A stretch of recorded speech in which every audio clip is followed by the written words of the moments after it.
Hey everyone, thank you for joining us today. We are here to talk with Ross Buchner from TTI. If you've got any questions, please feel free to drop them in the comments below. And if you are watching this on the replay, still feel free to drop any questions you like, even if it's not live, because we can still answer those for you. Today's topic, we are going to be discussing why every decision in business should start with the customer in mind. And we're both going to run through a few different examples of how we implement that in our own business. So, Ross, thanks for joining us. Bob, thanks for joining us. Thanks, Ed. That was long. Thanks, Anthony.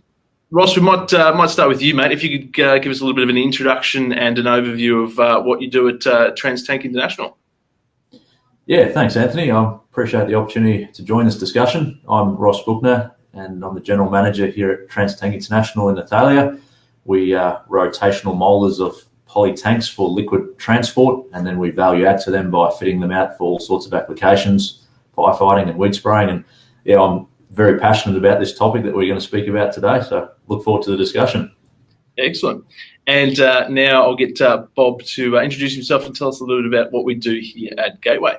Yeah, thanks, Anthony. So I'm in business development here at Gateway Packaging. We specialise in customised solutions in the packaging industry, obviously focusing a lot around the strapping industry and any load retention requirements that customers might have, and various other packaging related.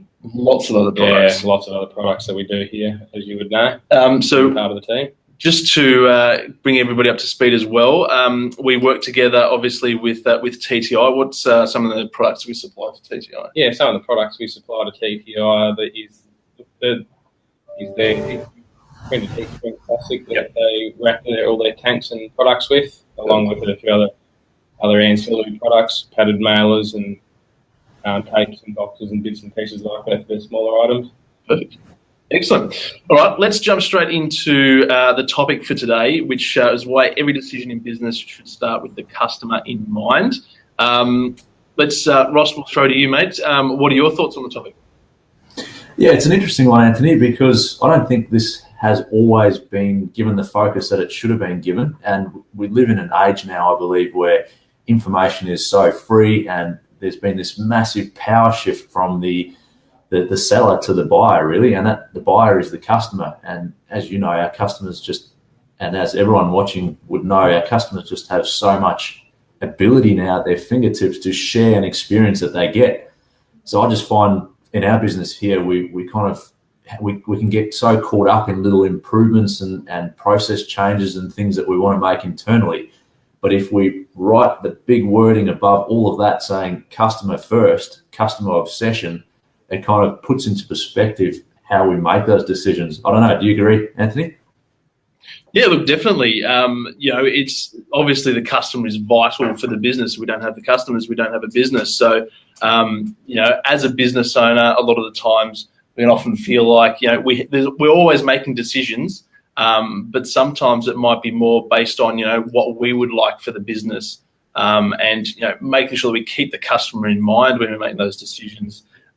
Is going to benefit us in the long run because we need those customers. We need that customer retention. So wholeheartedly agree there. Yeah, we need to look at everything through the customer's eyes, don't we? Yeah, exactly. So we might look at it and think that we're doing something really great and it might suit us, but if it's not actually beneficial to the customer, at the end of the day, you're wasting time, really. Perfect. Yeah, exactly. I find that's an easy thing to say, but it's a whole nother thing to actually do, to actually try and extract yourself from your own business and look at it from the outside in and say, what was every touch point like for that customer? It's something that not many businesses do, and I believe it's a real opportunity to set yourself apart from the crowd by just having that focus.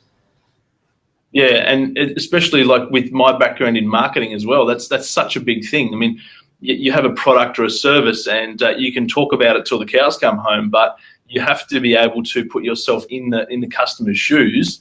And ask those questions like, what is their problems? What are their pain points? How can what we do? How can that help them? And that's when marketing really shines.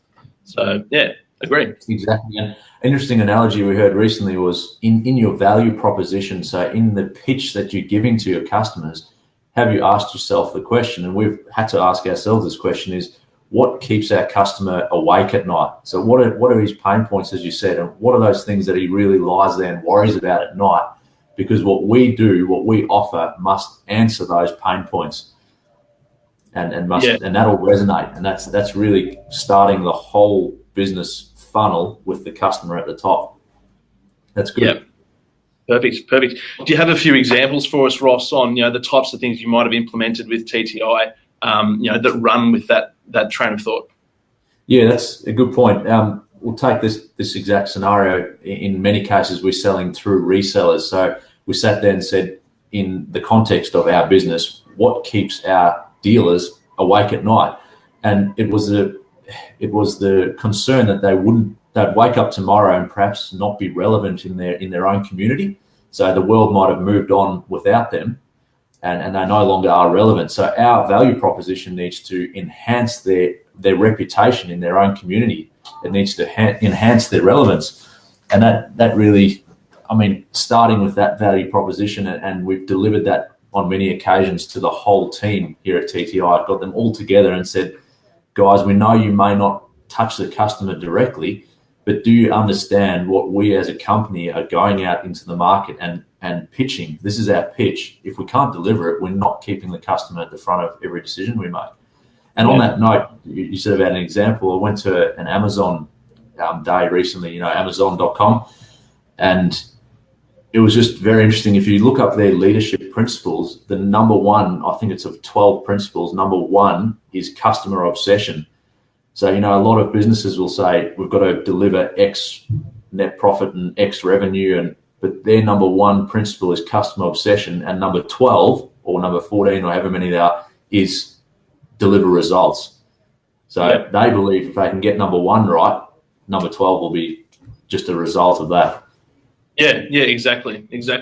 Great point there about Amazon, because I think there's lots of things we could all learn from there as far as customer experience goes.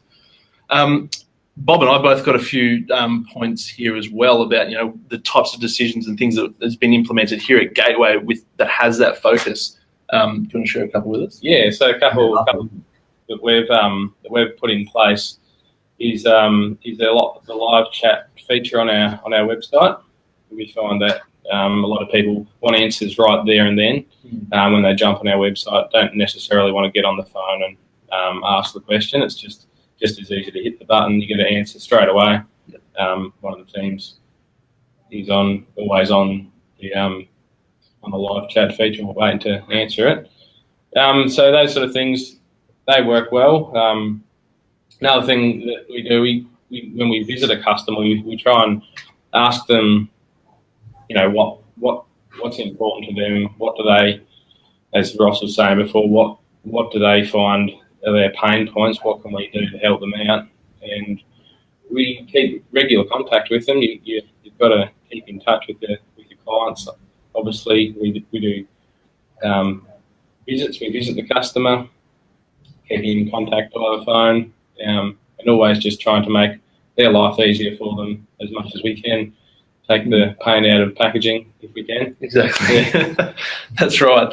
And even things down to one of the biggest things here at Gateway is the fact that any order placed before 2 p.m. Is guaranteed same-day dispatch, and that wasn't a decision for the business that made things easier internally for Gateway, because you're then putting a deadline on things. But what that does do is for people who are ringing up and placing orders. Most people, generally these days, there's not a massive amount of lead time for people to place orders. It's it's on the day. They need it tomorrow. They need it yesterday. So that was a decision that then really benefits the customer, because they know if they can get their order in quick enough on a certain day, they'll have it even quicker, delivery-wise. So that's just a great example of making a business decision that's got the customer in mind first. So, do you have anything like that in place at TTI? Yeah, that's good. We've done a similar thing, and on that note, it's interesting to look at a process internally like that dispatch cutoff and say, well, from the moment the customer sends us the order to the moment we dispatch it, in between there, in the customer's eyes, that's wasted time. They get no value for that time. They only get value for the product that's delivered. So we can get caught up in flowery processes and all these nice to haves internally. But we've got to remember in a lean mindset, that's waste in the customer's eyes. Yeah. That's good. Totally agree. Even things like here at Gateway, obviously, Bob is our business development manager, but he also does a lot of work as far as going and visiting clients and keeping in touch and keeping that face-to-face time. On-site demonstrations as well, because at the end of the day, like, business is about people. Business is about the relationships which you build with people, and having that face-to-face contact. In today's world, where so much of it, so much of interaction is online, whether it's like what we're doing now, or it's just a simple, really quick automated ordering process, and you never really see the people in the business, you never get to meet them and that sort of thing. So having the ability and the processes in the business in order to keep that face-to-face time, keep building those relationships, I think it's really beneficial to the business. Definitely, yeah. It's a must-have. As the business grows, it's a challenge to always ensure that maybe that customer contact time that you were able to maintain at a certain size, making sure that you can scale everything accordingly to maintain that, because the customer's only getting more important. As a business, when we're growing, we can very quickly lose focus of that. So I think that's something we've had to really understand and realise, that things change. Processes that may have worked when we were managing X amount of accounts don't work when you're doing twice as many. That's exactly. Yeah. It's a constantly changing environment, I suppose. It's that old adage of the things that got you to your first million in business aren't going to be the things that get you to the next million or the 5 million or whatever goals you have in the business. So constantly working on evolving and improving those processes is a big thing. So have you got any? Sorry. No, I was just going to say, it's in business, we've got to stay positive. We've got to always have a smile on our dials internally, but sometimes we also need to take that negative customer feedback. And I don't think any business is exempt from some negative customer feedback. It's inevitable. But it's what you do with that information, I believe, that makes all the difference. I mean, it's so powerful to take negative feedback, make a change, do something better, and come out the end of it better as a company and stronger as a company. That, I think, that resonates so strongly with customers. So we did an exercise recently internally where we asked the reps on the road to give us a list of all the problems that they had encountered or that customers had told them over the last 3 months. And I must admit, at first I was pretty daunted. I never knew we had so many problems. I sort of first thought perhaps it's just the sales reps using an opportunity to improve everything in the company they want to see improved. But when you actually drill into it, it's very, very interesting. And we've got to remember that those guys are the face of the company. And those of us back in the office perhaps need to listen and understand. And we worked through this whole list of problems, and as a result have come out a lot stronger. So I think that's a good example of something any business can do. 100%. Well, it's exactly what we're talking about. And whether it is positive or negative feedback, any feedback from your customer base is exactly the type of thing that you want to be acting on and using in order to grow the business. Yes. And as you were saying earlier, Ross, about the digital age and how people can get access to everything so quickly and easily these days, we've found that we need to be flexible. We need to be able to jump when the customer says jump, and you've got to be responsive. We've got a very good team here now. We've got a very able team. We can jump when we need to, and customized solutions. When customer comes to you, they've got a problem. They need it sorted out. We've got a good knowledge base here now that we can tap into and provide what the customer needs. Yeah, that's so true. Does the whole team understand the cost of getting a new account on board? I think that's a critical point as well, isn't it? To retain a customer versus get a new one, it's much cheaper to retain an existing customer than to go out and find a new one. It may take 5 face-to-face calls before you see the first order from a new customer. So I think that it needs to resonate through the whole team, don't you think? Absolutely. Yep. 100%. Excellent. Look, we could probably go on for quite a bit longer, but we will look to wrap it up for today. Hope you enjoyed watching this, guys. If you have any questions, if you've got any questions for Ross, if you've got any questions for Bob, please feel free to drop them in the comments below. Always happy to answer those for you. And if you've got any suggestions or tips on the types of things that you've implemented in your business around this customer experience theme, then we'd love to hear about those as well. So, Ross, thanks for joining us, mate. Really appreciate it. Thank you. Good opportunity. Thank you. Very good. All right, guys, we'll be back at you soon, maybe with a fresh new topic. But once again, thanks for watching, and we'll talk to you soon. Cheers.